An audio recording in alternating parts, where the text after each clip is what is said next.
Welcome to my class students. पिछली class में हमने पढ़ा कि लॉर्ड बुद्धा जो एक राजकुमार थे और उनका जन्म नाम था सिद्धार्थ गौतमा।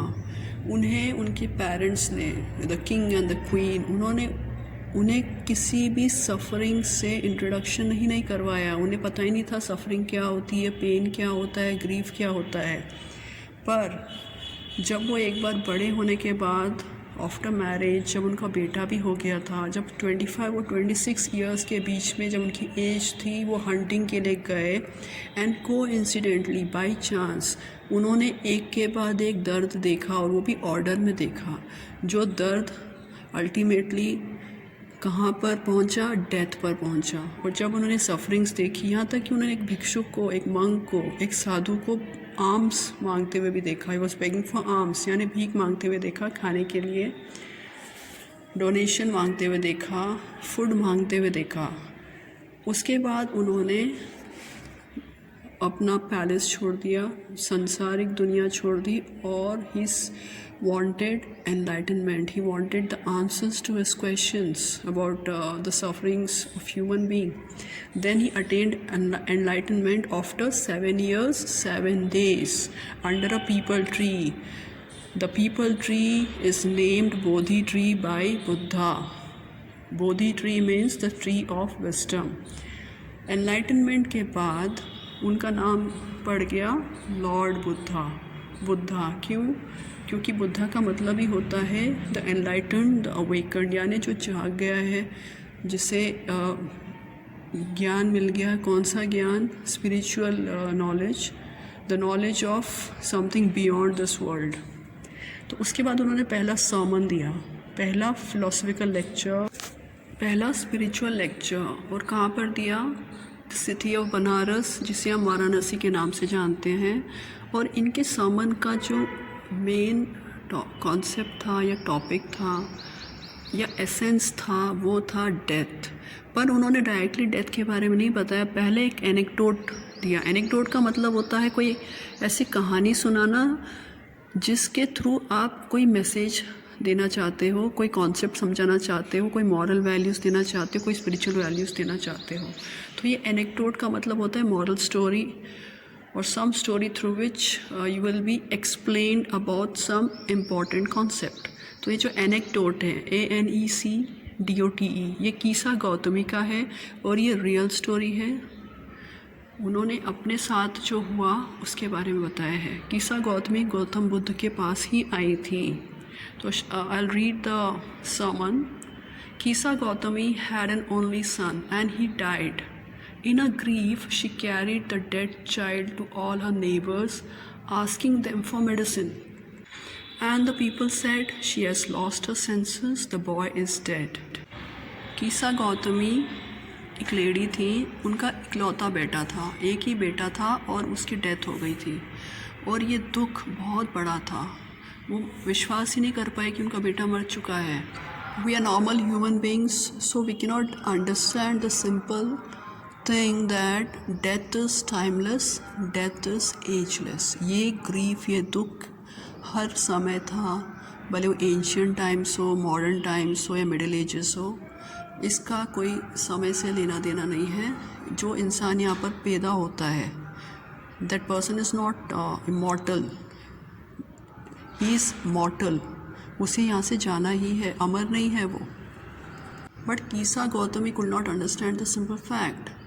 वो डेड चाइल्ड को लेकर पड़ोसियों के पास भटकती रही, उनसे पूछती रही कि मुझे दवाई दो, गिव मी मेडिसिन। और लोगों को बड़ा अजीब लग रहा था, they were surprised, although they were sympathetic, उन्हें उसके ऊपर दया थी, पर उन्हें लग रहा था कि she has lost her senses, she had lost her perception ability. Senses खोना मतलब होश खो देना, समझने की एक शक्ति खो देना टेम्पररीली, क्योंकि अभी वो दुख में है, इसलिए शायद वो समझ नहीं पा रही है कि बेटा चला गया है। At length, Kisa Gautami met a man who replied to her request. "I cannot give thee medicine for thy child, but I know a physician who can." And the girl said, "Pray tell me, sir, who is it?" And the man replied, "Go to Sakya Muni the Buddha." आखिर में at length का मतलब at last कीसा Gautami को एक आदमी मिला जिसने उसकी रिक्वेस्ट पर जवाब दिया। उसने कहा कि मैं तुम्हें मेडिसिन नहीं दे सकता, I can not give the मतलब you, I can not give you medicine for thy child, that is for your child, but I know a physician who can. पर मैं एक फिजिशियन को जानता हूँ। फिजिशियंस कौन होते हैं? डॉक्टर्स होते हैं, जनरल फिजिशियंस, जो ये दवाई दे सकता है। और कीसा गौतमी ने कहा, रिक्वेस्ट की, pray tell me sir who is it, request की कि मुझे बताइए कौन है वो। And the man replied, go to Sakya Muni the Buddha.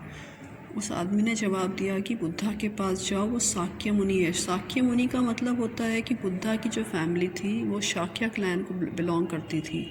Group of people जिनके या तो एंसेस्टर्स सेम होंगे या फिर उनकी जो स्टार्टिंग है किसी एक इंसान से हुई होगी। सो क्लैन का मतलब होता है ट्राइब, ग्रुप, कबीला, डिनेस्टी, लिनिएज। तो Gautam Buddha belong to the Shakya clan, Sakya clan. उनके जो फादर थे वो साक्य क्लैन के थे। कीसा Gautami repaired to the Buddha and cried, Lord and Master, give me the medicine that will cure my boy. कीसा Gautami repaired to the Buddha. repaired का मतलब होता है retired to, जाना। बुद्धा के पास गई, she went to Buddha, right, and she cried, वो चिल्लाई, actually रोते हुए चिल्लाई। उन्होंने कहा कि मुझे मेडिसिन दो लॉर्ड, जिससे मेरा बेटा ठीक हो जाए, क्योर हो जाए। Curing means recovering. The Buddha answered, I want a handful of mustard seed. And when the girl in a joy promised to procure it, the Buddha added, the mustard seed must be taken from a house where no one has lost a child, husband, parent or friend. Buddha ने बस जवाब दिया कि handful of mustard seeds ले आओ। सो mustard seeds मतलब सरसों के बीज, और हैंडफुल का मतलब एक मुट्ठी भर। The girl was very happy actually. उसे लगा कि बस मस्टर्ड सीड्स ही तो लाने हैं, लेकिन एक्चुअली एक कंडीशन ऐड कर दी बुद्धा ने। उन्होंने कहा कि ऐसे घर से लेकर आओ जहाँ पर किसी ने किसी को खोया नहीं है, और ऐसा हो ही नहीं सकता है। अगर किसी फैमिली ने नहीं खोया है, उसके बावजूद भी उन्होंने खोया है, क्योंकि उन्होंने खोया है तभी तो फैमिली है। फॉर एग्ज़ाम्पल, आपके एंसेस्टर्स थे, चले गए, उसके बाद तो आपकी जनरेशन आई है, तो इसका मतलब ऐसी कोई फैमिली है ही नहीं जहाँ पर किसी की डेथ रिसेंट पास्ट में ना हुई हो, या बहुत पास्ट में ना हुई हो, या प्रेजेंट में ना हुई हो। कभी ना कभी फैमिली मेम्बर जाते ही हैं। Poor Kisa Gautami now went from house to house, and the people pitied her and said, Here is mustard seed, take it. But when she asked, Did a son or a daughter, a father or mother die in your family? They answered her, Alas, the living are few, but the dead are many. Do not remind us of our deepest grief. And there was no house, but some beloved one had died in it. बेचारी कीसा गौतमी घर घर भटकी। लोगों ने उस पर दया की, दे सिंपथाइज्ड with they pitied हर, और उन्होंने मस्टर्ड सीड भी दिए।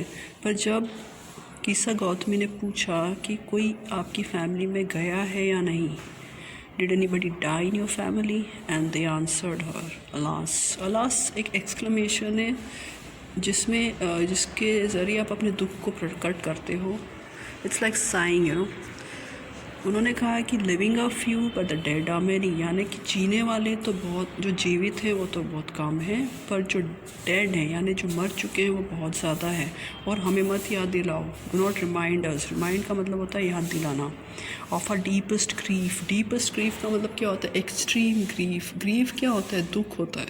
और डीपेस्ट ग्रीफ का मतलब एक्सट्रीम ग्रीफ, बहुत ज़्यादा ग्रीफ, जो आपको हिला कर रख देता है। You can also call it shaking grief. Like this phrase is used in the ball poem. जब उस बच्चे का बॉल खो जाता है तो वहाँ पे फ्रेज यूज़ होता है shaking grief. So deepest grief is also similar to shaking grief, the grief that shakes you. And there was no house but some beloved one had died in it. और ऐसा कोई घर नहीं मिला कीसा गौतमी को जहाँ पर कोई अपना प्यारा गया ना हो, जिस घर से गया ना हो। Kisa Gautami became weary and hopeless and sat down at the wayside watching the lights of the city as they flickered up and were extinguished again. At last, the darkness of the night reigned everywhere, and she considered the fate of men, and their lives flicker up and are extinguished again. And she thought to herself, how selfish am I in my grief? Death is common to all, yet in this valley of desolation there is a path that leads him to immortality who has surrendered all selfishness. कीसा Gautami became weary and hopeless. अब कीसा गौतमी बहुत थक गई थी. weary का मतलब होता है tired, थक जाना. weary का मतलब bored भी हो जाता है बट यहाँ पर it's tired because कीसा Gautami cannot be bored. उसे तो अपने बेटे को जीवन दिलवाना है, लेकिन वो थक गई. she was tired and hopeless. hopeless का मतलब निराशा, निराशा से भर गई. there was no hope. और फिर वो बैठ गई शाम के टाइम पर at the wayside. Wayside का मतलब रास्ते के साइड में. She was watching the lights of the city. City की रोशनी को देख रही थी. As they flickered up and were extinguished again. उसने देखा कि लाइट्स किस तरह से टिमटिमा रही थी. फ्लिकरिंग अप का मतलब होता है जलना बट अनस्टेडीली. टिमटिमाना, एक जैसी लाइट नहीं होती है.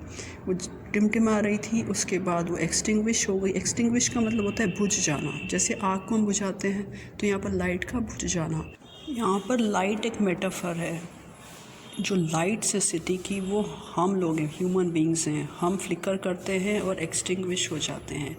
और ये मेटाफरिकल एलिमेंट कीसा गौतमी पहचान जाती है. So at last the darkness of the night reigned everywhere. आखिर में सब जगह अंधेरा ही अंधेरा होता है. रेन्ड का मतलब होता है ruled. So at last the darkness of the night ruled everywhere. हर जगह अंधेरे का राज था. And she considered the fate of men that their lives flicker up and are extinguished again. तब कीसा गौतमी समझ जाती कि ये इंसान की डेस्टिनी है, फेट है, किस्मत है कि उनकी लाइफ्स फ्लिकर अप होती है. मतलब वो जीते हैं, उनका जीना बिल्कुल लाइट की टिमटिमाने जैसा होता है और फिर वो बुझ जाते हैं. They are extinguished and there is no way out. There is no way out का मतलब इससे बाहर जाने का कोई रास्ता नहीं है. फ़िलहाल कीसा को नहीं लगता है. And she thought to herself, how selfish am I. अब कीसा को लगा कि मैं कितनी सेल्फिश हूँ, मतलबी हूँ, ग्रीडी हूँ, सेल्फ सेंटर्ड हूँ. अपने दुख को लेकर, जो दुख यूनिवर्सल है, मतलब उससे कोई नहीं बच सका है, उसे कीसा ने एक्सक्लूसिव बना लिया था. उसे लग रहा था कि वो सिर्फ उसी ने झेला है because death is common to all. फिर भी इस वैली में, वैली का मतलब आप सबको पता है, घाटी. तो उसने फिर से एक मेटाफर यूज़ किया है. This valley of desolation there is a path that leads him to immortality who has surrendered all selfishness. तो यहाँ पर वैली इज़ अ मेटाफर. इस दुनिया के बारे में उसने कहा है वैली. तो यहाँ पे जो डेसोलेशन है, इस दुनिया की जो डेसोलेशन है, यहाँ से भी एक रास्ता जाता है. देयर इज़ अ पाथ, एक वे जाता है. There is a road, there is a path that leads him to immortality, जो उसे अमरता की तरफ ले जाता है. इमॉर्टलिटी का मतलब क्या होता है? जो कभी ख़त्म नहीं होगा. Which never ceases, which never ends, which can not die. So immortality की तरफ जाता है, अमरता की तरफ जाता है. किसके लिए? जिसने अपनी सेल्फिशनेस को सरेंडर कर दिया है. So from this valley of desolation, यानी जो दुनिया है, घाटी है, खालीपन की घाटी, ब्लीकनेस, खालीपन, दुख, बहुत ज़्यादा तकलीफ़. जब आप बहुत ज़्यादा ग्रीफ में होते हो, जो डेसोलेटेड, आप अकेले, लगता है कि आप अकेले हो गए हो. तो ये जो दुनिया में सभी को ये फील होता है. So this is a valley of desolation. So a metaphor again, figure of speech metaphor. यहाँ से एक रास्ता जाता है जो इंसान को अमर बना देता है. बस एक कंडीशन है कि आपको अपनी सेल्फिशनेस सरेंडर करनी है, यानी आपको अपना सेल्फिशनेस त्यागना पड़ेगा. सेल्फिशनेस मतलब क्या है? आप जो सिर्फ अपने बारे में सोचते हो, सेल्फ के बारे में सोचते हो, अपना ही फ़ायदा देखते हो, that is called as selfishness. So students, I hope you did not sleep while I was explaining. I'll continue in my next video. Till then, keep reading, keep understanding, and keep performing well. Share and subscribe. Thank you.